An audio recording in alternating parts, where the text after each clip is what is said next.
Hello everyone, আসসালামু আলাইকুম। অনেক দিন পর চলে এলাম আরেকটি নতুন ব্লগ নিয়ে। আর আমার সাথে তোমরা যাদের দেখতে পাচ্ছ তারা হচ্ছে আমার ক্রাইম পার্টনার্স। দিনটি ছিল লাস্ট স্যাটারডে নাইট। শুধু নাইট বললে ভুল হবে, মিড নাইট আড্ডা। তো সেদিন রাতে আড্ডা দিতে দিতে অলমোস্ট 2টা 2:30টা বেজে যায়। দেন আমাদের প্রচণ্ড ক্ষুধা লাগে। তো তখন আমরা ঠিক করি ফ্রাইড রাইস খাবো। তো যেই কথা সেই কাজ, লেগে পড়লাম ফ্রাইড রাইস বানাতে। আমার ননদিনী সেদিন ছিল কাটিং মাস্টার। সে সুন্দর করে সবগুলো ভেজিটেবলসগুলো কেটে নিচ্ছিল। ফ্রাইড রাইস মেক করার জন্য তো চাল লাগবে, তাই আমরা প্লাউয়ের চাল মেপে নিচ্ছিলাম। এরপর একটা ফ্রাইং প্যান নিয়ে নিলাম। ফ্রাইং প্যানটা চুলার উপর বসিয়ে দিলাম। ফ্রাইং প্যানে তেল দিয়ে দিব। তারপর আমরা ফ্রাইড রাইসে নাগেটস ব্যবহার করব, তাই নাগেটসগুলো সুন্দর করে ভেজে নিব আমি। এরপর আমরা চিকেন বল দিব আর হচ্ছে সসেজও দিব, তাই ওগুলো সুন্দর করে ভেজে নিয়েছিলাম। আর অন্যদিকে তোমরা দেখতেই পেরেছো প্লাউয়ের চালটা বসিয়ে দিয়েছি। ননদিনী তখনও কাটাকুটি করতেছিল, গাজর কাটতেছিল ওর। কিন্তু আমাদের দেওয়া একটা ইন্টারেস্টিং নাম আছে। আমরা মাঝে মাঝে কি সবসময় ওই নামেই ওরে ডাকি। নামটা হচ্ছে বিমার, কারণ ও সবসময় বিমার থাকে। অন্যদিকে আমরা প্লাউয়ের মধ্যে যে লবণ দিতে আর একটু তেল দিতে ভুলেই গিয়েছিলাম।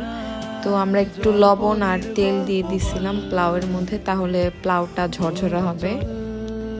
সেদিন ফ্রাইড রাইসটা আমি রান্না করেছিলাম। তো একটা ননস্টিকের মধ্যে খানিকটা বাটার দিয়ে তার মধ্যে কিছুটা রসুন দিয়ে ভালো মতো ভেজে নিচ্ছিলাম। তো অন্যদিকে আমাদের বিমারের ভেজিটেবলসগুলো কাটা হয়ে গেছিলো। তো সেগুলো আনতে আনতে দেখি আমার রসুনটা একটু বেশি ভাজা ভাজা হয়ে গেছে। তো 2টা ডিম এর মধ্যে ভেঙে দিলাম। তো ডিমটাকে ভেঙে সুন্দর করে নেড়েচেড়ে স্ক্রাম্বল করে নিচ্ছিলাম। এরপর কেটে রাখা ভেজিটেবলসগুলো দিয়ে ভালোভাবে নেড়েচেড়ে মিক্সড আপ করে নিব। এরপর কেটে রাখা সসেস, নাগেটস, চিকেন বলগুলো ছোট ছোট পিস করে কেটে ওই ভেজিটেবলসটার সাথে আরও ভালো করে মিক্সড আপ করে নেব।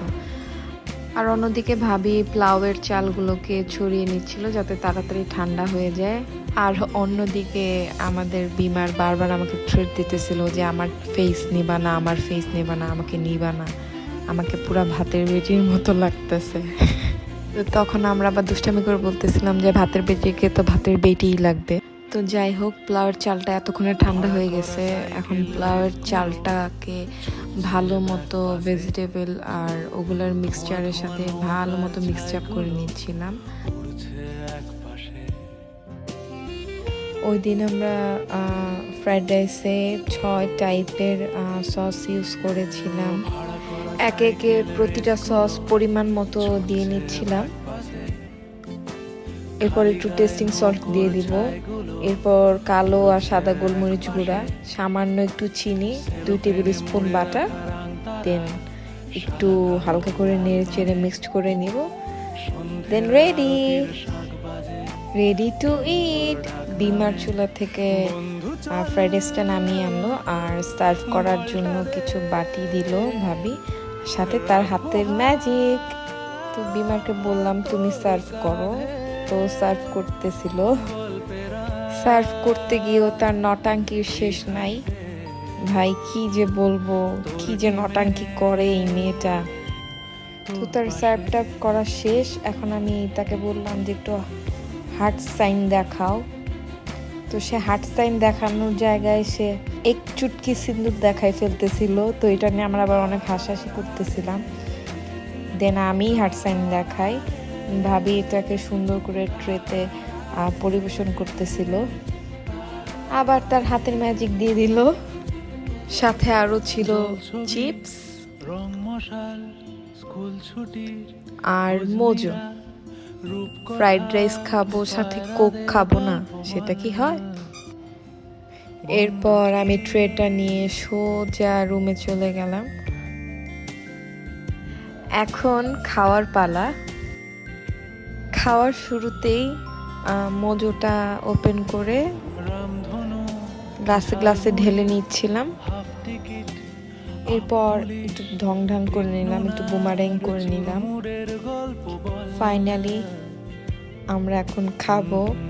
আমাদের এই ঢং ঢং করতে গিয়ে অলমোস্ট 3টা 3:30 বেজে গেছে, 3:20। ফ্রাইড রাইসটা দেখতে যেমন লোভনীয় হয়েছিল, খেতেও কিন্তু অনেক মজা হয়েছিল। আমি রান্না করছি এর জন্য বলতেছি না, আসলেই ভালো হয়েছিল। আর অন্যদিকে ফাজিল দুইটা আমার সাথে দুনিয়ার ফাইজলামি করতেছিল। ভাই আমরা যখন একসাথে আড্ডা দেই, শয়তানও মনে হয় কনফিউজড হয়ে যাবে যে আসলে ও রিয়েল শয়তান নাকি আমরা। যাই হোক, ফাইনালি বিমান আমাকে 1 চামচ খাওয়াই দিছে। দেন আমরা আড্ডা দিতে দিতে খাওয়া দাওয়া শেষ করলাম। ভোর 5টা 10 পর্যন্ত আড্ডা দিই। দেন ভাবিকে টাটা বাই বাই বলে আমি আর বিমার লিফটে উঠে যাই। ওকে, আজকের ব্লগটা এই পর্যন্তই। টাটা, আল্লাহ হাফেজ।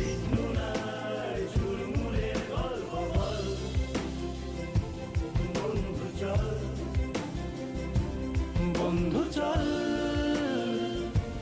রোদ্দুরে,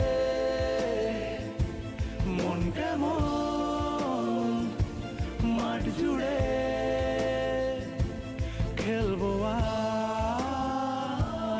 ওই ঘাসে তোর টিমে তোর পাশে।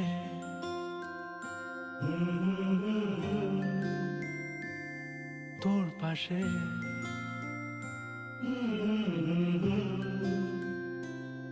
তোর পাশে।